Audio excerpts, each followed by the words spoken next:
and welcome to 3.0 TV. I am Vishakha Thakur. Mercurity Fintech Holding, a Nasdaq-listed digital fintech group building blockchain-based payment infrastructure, plans to raise $800 million to establish a Bitcoin Treasury reserve as more companies adopt the cryptocurrency for strategic purposes. Now, Mercurity plans to raise $800 million to establish a long-term Bitcoin Treasury reserve, which will be integrated in its digital reserve framework through blockchain-native custody, staking integrations, and tokenized treasury management services, the company said. Trident Digital Tech Holdings, a Web3 company based in Singapore, said it will start an XRP treasury of up to $500 million. By doing so, the company joins a host of others that have since May announced reserves of the Ripple-created cryptocurrency. Now, rather than a simple buy and hold strategy, Trident plans to use its XRP reserves to generate yield through the deployment of staking mechanisms and have a deep engagement within the Ripple ecosystem, according to the announcement. The start of the XRP reserve will occur in the second half of 2025, dependent on regulation and market conditions.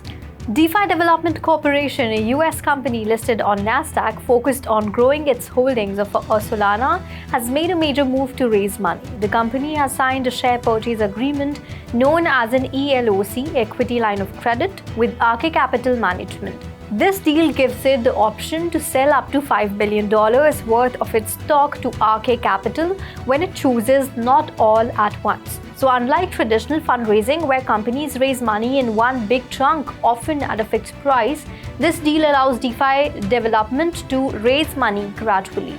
Tether, the issuer of the world's largest stablecoin by market cap, continues its buying spree with its 32% stake acquisition in Canada's public gold royalty firm Elemental Altus Royalties.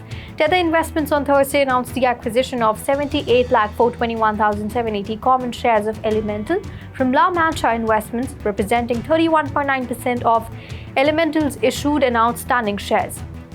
So the investment marks the milestone in Tether's strategy to integrate long-term, stable assets such as gold and Bitcoin in its ecosystem, both as a hedge and as part of its commitment to building a resilient digital economy infrastructure, the stablecoin issuer said. The SEC and Ripple have filed a joint motion to dissolve the injunction in their case and release the $125 million civil penalty. Under the proposal, $50 million would go to the SEC and $75 million would be returned to Ripple.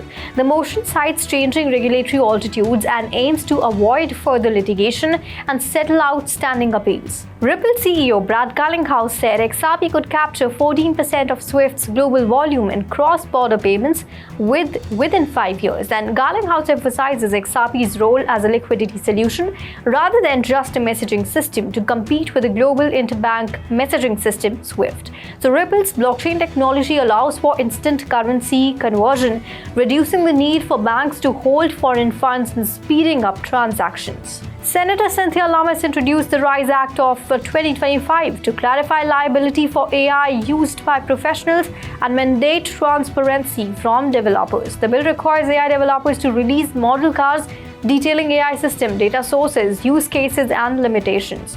The RISE Act stops short of requiring AI models to be open source, but mandates updates and justifications for withheld proprietary information. Shares in sports betting platform Sharplink Gaming tumbled 73% in after-hours trading on Thursday after filing to register a large volume of shares for potential resale as the firm is soon to bet big on Ether.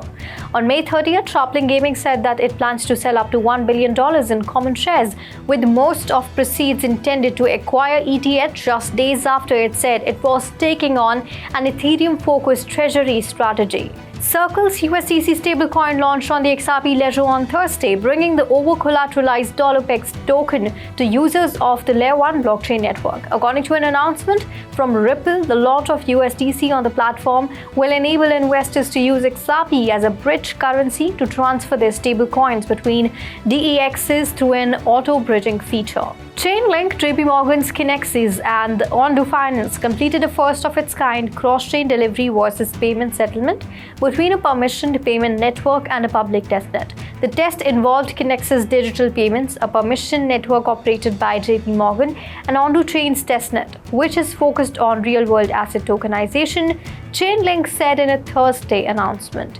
The settlement was coordinated using Chainlink's runtime environment, an off-chain compute layer designed for interoperable financial systems. So at the center of the transaction was OUSG, Ondo's tokenized US Treasury fund, which was exchanged for payment via Kinex's platform.